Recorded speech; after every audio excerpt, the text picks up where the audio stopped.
Ok, y nos vamos con la primera, que como ya viste es Candyman, Candyman en el puesto número 10.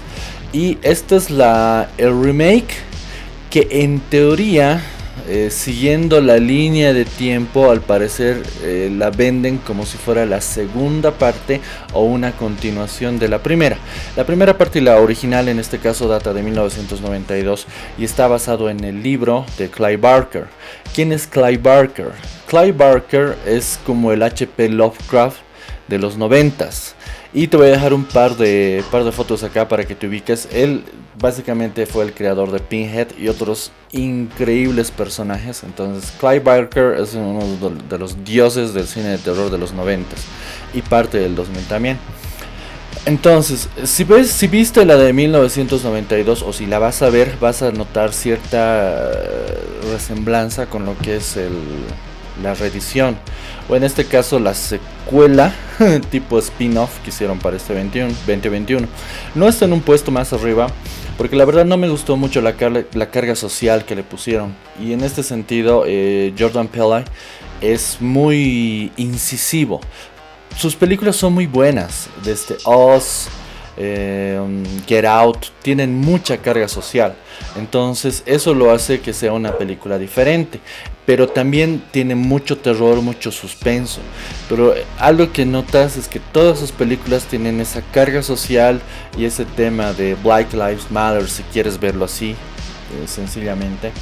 Entonces, Candyman 2021 es buena, pero ese argumento medio forzado, sobre todo en dos escenas, y en la historia que supuestamente viene por detrás, que está relacionada con el tema de 1992, es demasiado forzado. Entonces, esa fue la parte que no me gustó. Y en la última escena, básicamente al final, hacia el final de la película, lo que pasa en esa secuencia, y no te doy spoilers por si no la viste, pero esa secuencia entre los policías y el supuesto malo, es un completo absurdo, realmente. Y eso tenía lo que mencioné hace un rato, la etiqueta de Black Lives Matter, o sea, por toda la película. Entonces, esa fue la parte que no me gustó. Pero a pesar de eso, es una buena película y sí, ¿qué se puede hacer? Jordan Peele es uno de los nuevos maestros del terror y pues bueno, lo hace bien. Excepto por esas pequeñas cosas que las debería dejar de lado. Ese fue el puesto número 10, Candyman 2021.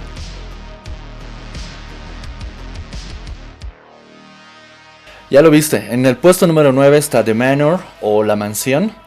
Y esta película, lo primero que me vino a la mente cuando la empecé a ver fue el exorcismo, o no me acuerdo si era el exorcismo o la posesión de Débora algo. Te voy a poner el póster acá o algo, no me acuerdo en este momento. Pero fue lo primero que se me vino. E irónicamente, la actriz del exorcismo de Débora también participa en esta película. Entonces, ahí la vas a reconocer, fija que la reconoces. Entonces, ¿qué pasa con esta película? Es una película bastante interesante en el comienzo, hacia 3/4 partes de la película. Y en el sentido del suspenso, de lo sobrenatural, de la incógnita de por qué están pasando las cosas que pasan justamente en esta mansión, que básicamente es una casa de retiro para personas mayores. Entonces es bien interesante esa cosa de llegar a esa edad en donde ya no puedes valerte por ti mismo y bueno, tienes que pedir ayuda o tener cierto tipo de cuidados, ¿no? Y ahí viene todo eso. ¿Hasta dónde serías capaz de llegar por vivir por siempre? Entonces ahí te lo dejo en incógnita si no la viste. Es una película muy, muy buena, muy interesante. Lo que no me gustó mucho fue el final, aunque la verdad es bien interesante cómo termina. Porque te da para pensar. Y esta está relacionada, el final está un cacho relacionado con otra película que viene más adelante. Pero te la dejo en el puesto número 9, The Manor o La Mansión en este caso.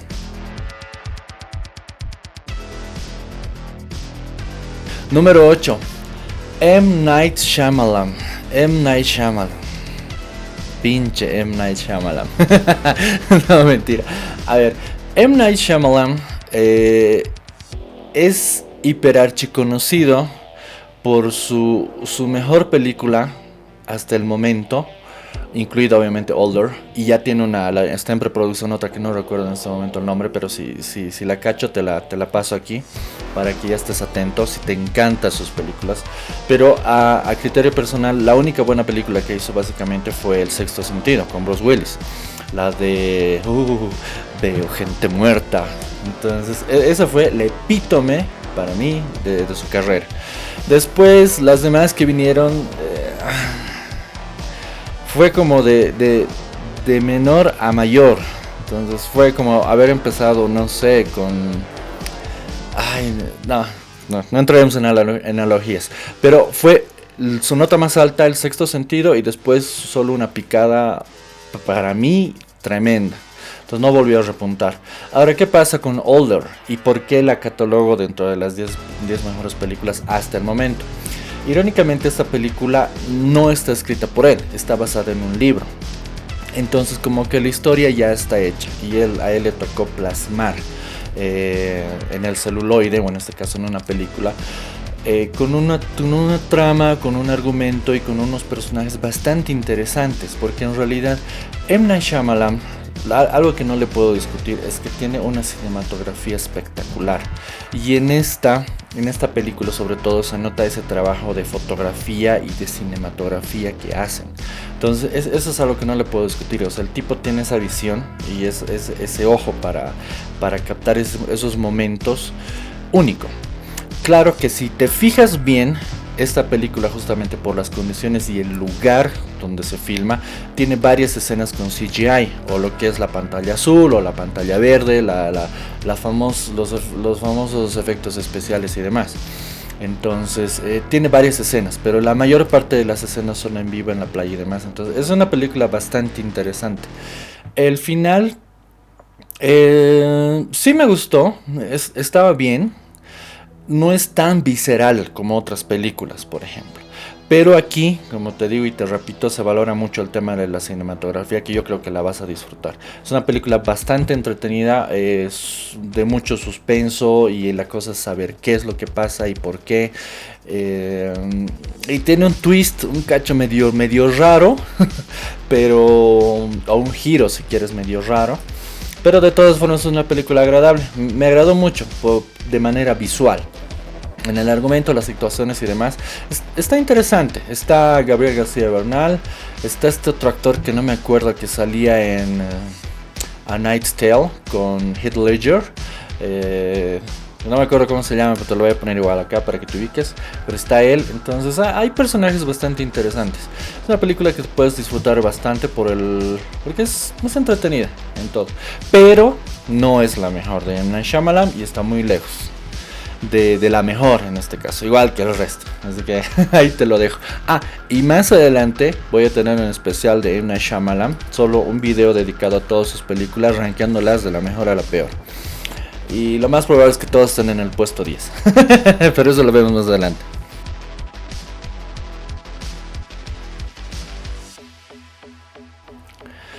Puesto número 7.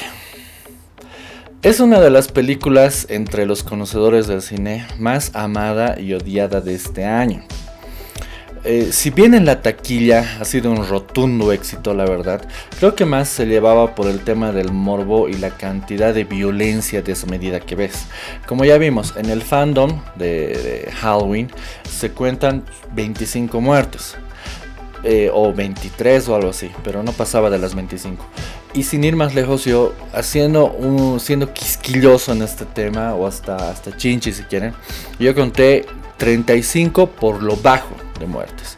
Entonces creo que más por el morbo es que esta película llegó a recaudar tanto, porque lastimosamente en el tema del argumento es muy pobre. Lo digo y lo repito, la banda de borrachines de Los Simpson lo hizo mejor. Y este es un pobre ejemplo de cómo mezclar temas sociales con una película de terror que no tiene absolutamente nada que ver. Ya lo veíamos hace rato con el tema del Candyman, y se los adelantaba con el tema social, o la carga social que tiene con el tema de Black Lives Matter. Y en este caso es el tema de que, sí, nosotros, el pueblo, nos defendemos y demás. Entonces, para hacer una película slasher, distó mucho de lo que realmente quería. Ahora, ¿por qué está en el puesto número 7? Porque en realidad la cantidad de escenas viscerales que ves, o sea, es abundante. Justamente, y es algo que a mí me encanta. En los 90s el cine se caracterizaba por usar animatronics, mucho maquillaje, efectos especiales, pero digamos que caseros, no de computadora. Entonces eso hacía que muchas películas sean más reales. Y para muestra te doy un ejemplo. Un hombre lobo americano en Londres, la transformación es increíble. Te voy a dejar una escena acá, es increíble. Y esa película es de los 90, no, es de los 80s, creo, si no me equivoco. Pero entonces, ¿qué ha pasado más hacia adelante? Esto, utilizar o realizar todo ese tipo de efectos especiales creaba un gasto extra que al parecer han preferido volcarlo hacia el tema de las computadoras y el CGI y demás, y cambiarlo por los efectos especiales computarizados en este caso. Entonces no sé si eso le sale más barato o qué es lo que pasa, pero mucho de lo que es los efectos tradicionales, los efectos especiales tradicionales se han dejado de lado. Pero esta película retoma mucho de eso y es algo que yo personalmente aprecio mucho y me encanta. Y de todas formas, Michael Myers es mi asesino en serie favorito de la vida. Entonces, bueno, por eso está en el puesto número 7 y por la cantidad de muertes que tiene.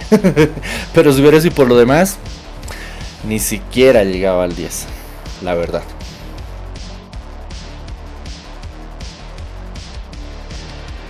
Llegamos al puesto número 6 y ya viste, esto se trata de Malignant.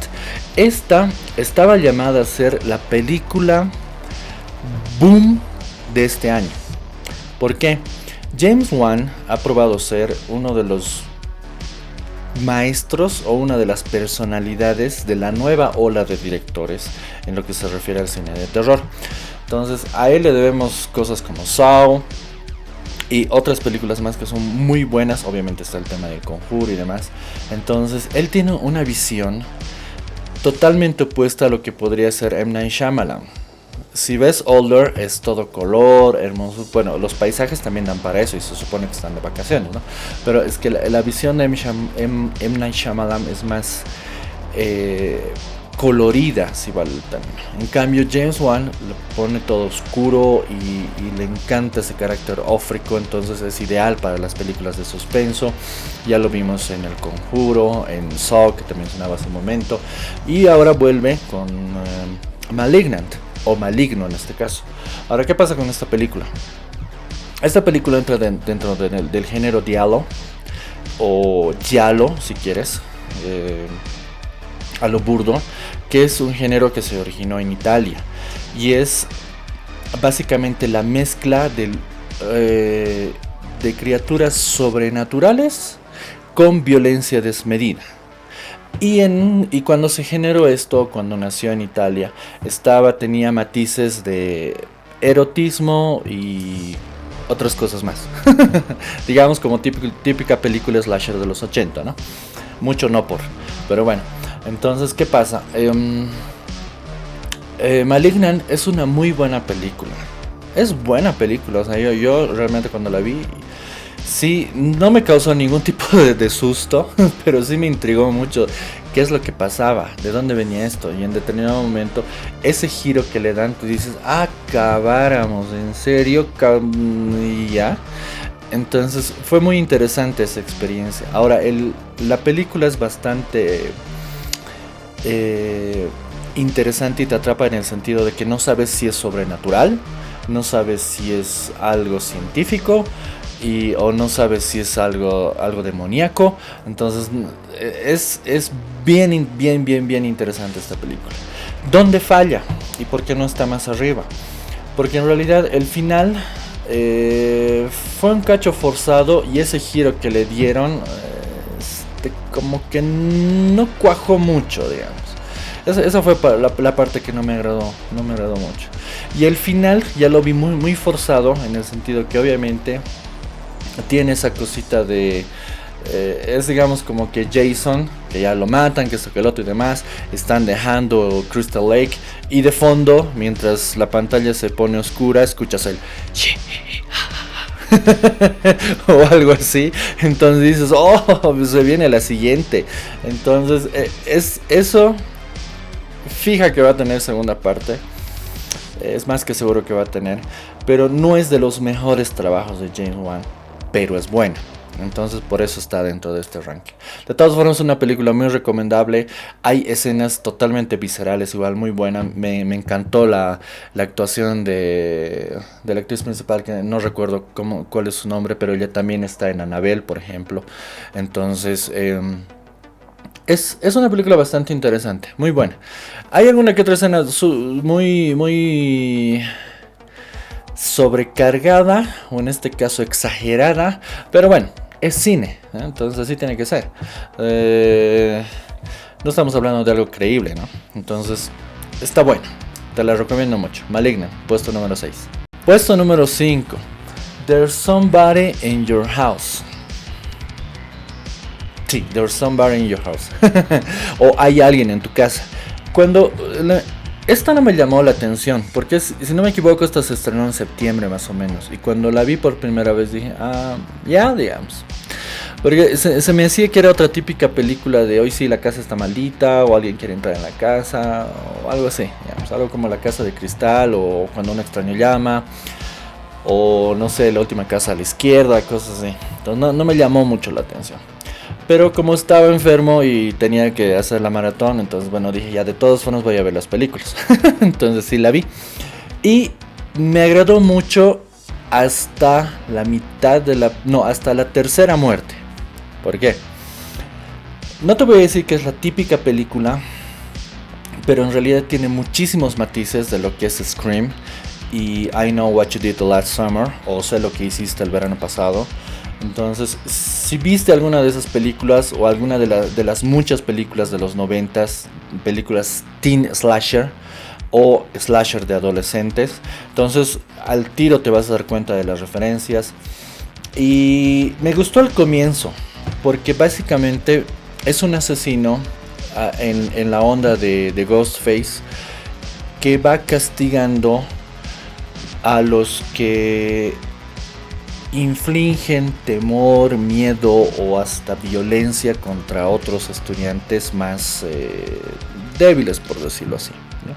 Entonces es como un espíritu de venganza, si quieren verlo así, de manera burda. ¿Dónde falla? Que las primeras dos muertes, si bien obviamente se supone que las muertes no están justificadas desde ningún sentido, volvemos a lo que dijimos hace un momento, de que son películas de terror, así que alguien tiene que morir. Entonces, las dos primeras muertes totalmente justificadas a mi parecer, muy buenas. Las muertes son bastante viscerales, pero ya la tercera y la cuarta son muertes que no tienen ningún sentido. Porque si al comienzo esta figura o este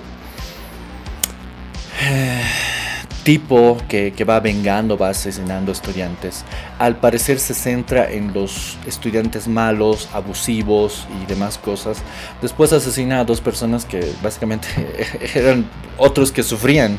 Entonces esa parte fue la que no me gustó. Y lo que menos me gustó fue el final. Porque básicamente tienes el asesino con el peor motivo de la vida para hacerlo.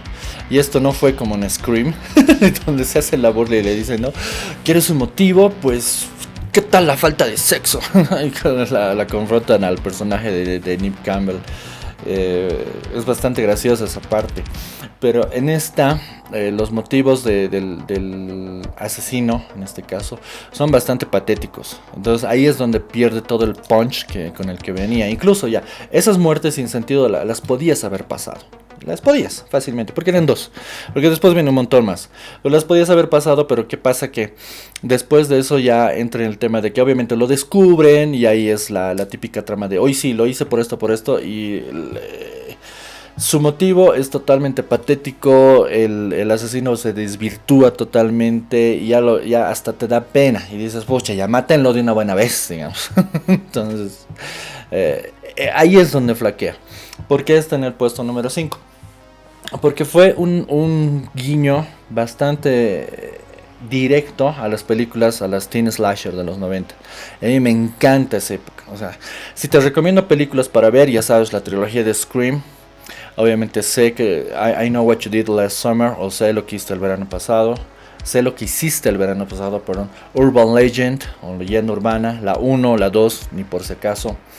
Y otra que me encanta mucho, que es Valentine. Esa para mí es una de las películas teen slasher que la tienes que ver sí o sí. Tiene que ser imprescindible en tu colección de películas de terror. Te voy a dejar el póster por acá y la recomiendo muchísimo. Porque no solo tienes chicas lindas, tienes chicos guapos, tienes sangre a raudales, muertes viscerales, un motivo totalmente fundamentado. Y además de eso tienes algo que directamente se podría asociar a algo actual que muchos adolescentes viven. Entonces esa te la recomiendo mucho. Valentine. Y pues bueno, llegamos al puesto número 5, There's Somebody in Your House. Que sí, es una película bastante divertida. Y espero que la veas. Y si ya la viste, bueno, espero que te haya gustado mucho.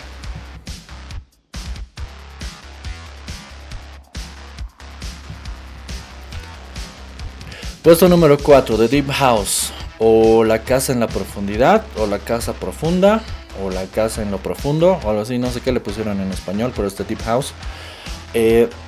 Esta película igual no me llamó mucho la atención. Y si no me equivoco se estrenó en agosto o algo así.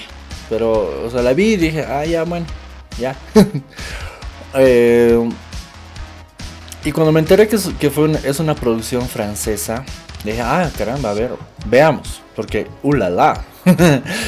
¿Qué pasa con el cine en Europa? El cine de terror en Europa es muy bueno, muy bueno. Varias de mis películas favoritas de terror son europeas. Alemanas, francesas, italianas me parecen de las mejores. También ellas. Pero bueno, de todas formas, esta película es una producción francesa bastante interesante, muy buena. Es una de las pocas películas que tiene esa mezcla de elementos que no te hace decir que, pero qué, en serio, no mames, cabrón. Pero es bien interesante. Porque todo lo que pasa en torno a la casa no se te hace pesado el argumento, es bastante digerible y además no hay muchos personajes. ¿Dónde flaquea esta película? En que la historia, más allá de lo que pasa durante la correlación de hechos, no tiene una explicación hacia atrás, más que ciertas historias que de las cuales nadie sabe por qué pasó ni quién era, quiénes eran los, sí se sabe al final quiénes son los actores intelectuales, pero no se sabe por qué, ni cómo, ni cuándo, ni dónde. Entonces ahí fue donde me perdí un poco, o de repente no la entendí bien, pero solo por sacarme la espina la voy a volver a ver. Pero de todas formas es una muy buena película y me encantó el tema de que hayan mezclado ese tema de la típica casa. Bueno, no vamos a decir que embrujada, ¿no? Porque no son espectros o cosas así. La típica casa poseída, porque muchas películas se caracterizan por eso. Entonces tienes asesinos, tienes una casa que está básicamente maldita y encima tienes el elemento del agua, algo que le añade algo más bien interesante. Muy interesante. Entonces me agradó mucho. Es una de las pocas películas nuevas que disfruté bastante. Y la conjunción de esos elementos, aunque en determinado momento se hace medio aburrido, pero después sí, vale mucho la pena verla. Te la dejo. Puesto número 4, The Deep House. Puesto número 2. Puesto número 2. No One Gets Out Alive. O sea, el título más largo de la vida. No One Gets Out Alive. Ya. Nadie sale vivo de acá. Esta película me encantó. Realmente sí me encantó. Es una de las películas que disfruté muchísimo este año. Y la voy a volver a ver, por nada más. El reparto es escaso. Básicamente no son ni 10 personas, creo, son más extras que otra cosa. Y los personajes principales son básicamente 3, no hay más. Bueno, ya digamos que 4, si contamos a la mamá de la chica. Pero es una película bastante bien hecha. Cinematográficamente es muy buena. En el tema de la historia también está bien contada. No hay huecos argumentales ni nada por el estilo. Y como te mencioné en la revisión que hicimos de esta, las actuaciones no son para el Oscar, digamos. O sea, pocas películas de terror lo son. Pero esta está un poquito por debajo. Los diálogos son básicos, las interacciones son básicas y demás. Pero la historia en sí, el contexto general y todo lo que se enmarca dentro de esta película es que la hace ser una de las mejores que he visto hasta el momento en este año. Y por eso es que te la recomiendo mucho. El final, incluso, y es a lo que iba con The Manor, te da para pensar qué es lo que va a hacer la protagonista. Porque, admitámoslo, o sea, desde el inicio de los tiempos, ¿quién no quisiera vivir para siempre? Entonces, eso es un final abierto que igual no necesita ninguna explicación. Y realmente espero que haya secuela y una precuela. Y por favor, que esté a la altura de esta película. Muy buena, te la recomiendo. Si no la viste, no sabes lo que te estás perdiendo. Puesto número 1, ya lo viste, A Quiet Place 2, increíble película, increíble secuela, realmente. John Krasinski, muy buen actor, entre otras noticias, le renovaron el contrato para hacer de Jack Ryan en la cuarta temporada, si te gusta o si viste la serie, muy buena, igual te lo recomiendo. Pero John Krasinski realmente es un director con mucha valía. Y en la primera parte realmente demostró que es tener talento de verdad. Incluso A Quiet Place, lógicamente en la primera parte, se lanzó con un bajo presupuesto. Incluso hasta donde yo recuerdo, su esposa no cobró nada por actuar en la película. Su esposa lógicamente es Emily Blunt. Entonces, hasta donde yo sabía, ella, como te mencioné, no cobró nada, porque era casi básicamente un proyecto independiente. Y como que nadie le dio mucha bola cuando salió esto, pero fue el boom del año. O sea, fue una película increíble porque solo tienes 4 personajes y en base a eso se construye toda la película. Entonces ahí te das cuenta de que en muchos proyectos no es necesario meter a todo el mundo, tener un montón de personajes yendo y viniendo y demás, sino que necesitas una historia buena, saber cómo contarla, saber cómo plasmarla y listo. Con 4 personajes puedes hacer todo y eso lo hizo John Krasinski con la primera parte. Con la segunda parte él vuelve como director y tiene la incorporación de Cillian Murphy, que es otro increíble actor. Me encanta Cillian Murphy, es otro de mis actores favoritos. La primera vez que lo vi fue en Red Eye, que igual es una película de suspenso, que igual te la recomiendo mucho. Te la dejo acá el póster, es con Rachel McAdams. Y no me acuerdo, este otro actor es igual muy famoso, muy bueno también, que él estaba en X-Men, The Last Stand. Y estaba en la película, no me acuerdo si era The Mark o The Body, algo así, pero te dejo los pósters y fija que ya te ubicas de quién estoy hablando. Entonces bueno, se adiciona Cillian Murphy al reparto de esta segunda parte de A Quiet Place. Y la historia, el desarrollo e incluso el flashback que hacen, buenísimo, o sea, buenísimo, por donde quieras verlo. O sea, la película no tiene pierde. Es una de esas películas que realmente te atrapa. Y no son en el sentido de que esperas ver a los monstruos, ver las muertes, ver qué es lo que pasa, ver si sobreviven y demás, sino en el sentido de que te atrapa de una manera que el argumento tiende, por lo menos a mí es lo que me hizo, tiende a atraparte de una manera que te sientes identificado con los personajes y quieres que ganen, ¿no? Entonces eso creo que es difícil de conseguir, sobre todo en películas de terror, porque obviamente siempre está la empatía con la Final Girl y lo demás, y que pierde el malo, ¿no? O lo contrario, que al malo nunca lo agarran. Obviamente es Michael Myers y Jason Voorhees y Freddy Krueger y bueno, toda la cola de malosos que hay. Pero A Quiet Place 2 está bien hecha, está bien escrita. Igual el escritor es John Krasinski, el productor es Michael Bay. Ya sabemos lo que hizo con Transformers, pero más bien acá, bien Michael. De todas formas, es una película increíble. Seguro que ya la viste, más que seguro que ya la viste y estarás de acuerdo conmigo. Es la epítome de las últimas películas de terror que salieron, sobre todo por tener una primera parte y esta ser la segunda parte. No tiene pierde, no baja el tono, no bajan las actuaciones. Emily Blunt está increíble, Cillian Murphy también, los niños muy bien en este caso, y todo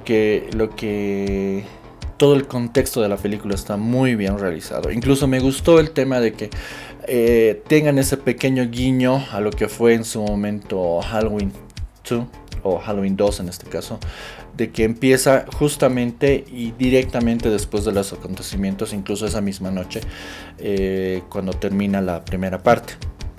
Entonces eso incluso le da un sentido de continuidad, aunque empieza con un flashback bien interesante también, que no arruina para nada la película, porque en muchas películas ves flashback aquí, flashback allá, y como que, o sea, es como que quieren contar dos historias a la vez y todo se mezcla y muchas escenas se hacen más de relleno que otra cosa. Pero en esta sí está justificado, y además solo es la introducción, no te pierdes de mucho, más bien entiendes más cosas. Y ahí todo eso ayuda para lo siguiente que viene. Entonces muy interesante. Y la tercera parte ya la estamos esperando. Esperemos que no tarde mucho, aunque en realidad en la preproducción supuestamente ya estaba la idea definida para la tercera parte, que se va a estrenar el 23, creo, si no me equivoco, el 22 o el 23, finalizando. Entonces bueno, esperemos. Pero seguro que no puede, John Krasinski no la va a fallar. Entonces ya esperamos eso. ¿Qué más? Eso fue todo. Mis 10 películas favoritas hasta el momento. No entraron Don't Breathe 2 porque esa película es John Wick mezclado con Michael Myers y no sé qué, o sea, mala. No entró Night Teeth porque obviamente es como película para niños, digamos. Tampoco entró Hypnotic en este caso, o Hipnotizado creo que le pusieron, porque es una película burda que no tiene nada que ver, que en muchos websites la venden como el epítome del thriller de suspense y demás, pero patatas, la verdad, nada que ver. Y pues eso fue el especial con las 10 mejores películas. Y como te digo, dejé otras de lado porque realmente no valen la pena, o ni por si acaso te las recomiendo.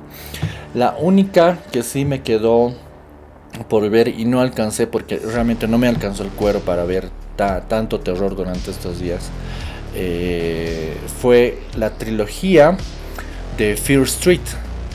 Eso es lo único que me perdí, pero es un compromiso.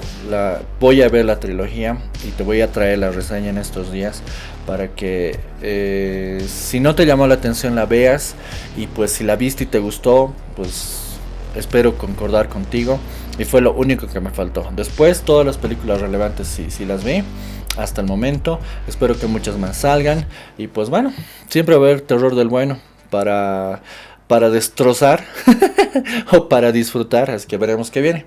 Así que bueno, gracias por todo. Eso fue todo por hoy. 10 películas buenas, te dejo todos los títulos acá para que las busques, las disfrutes o las vuelvas a ver, o no te olvides de las referencias que te doy merced a este ranking. Gracias por todo, nos vemos. Si les das like, compartes o te suscribes, me ayudas mucho. Así que bueno, corte, chao.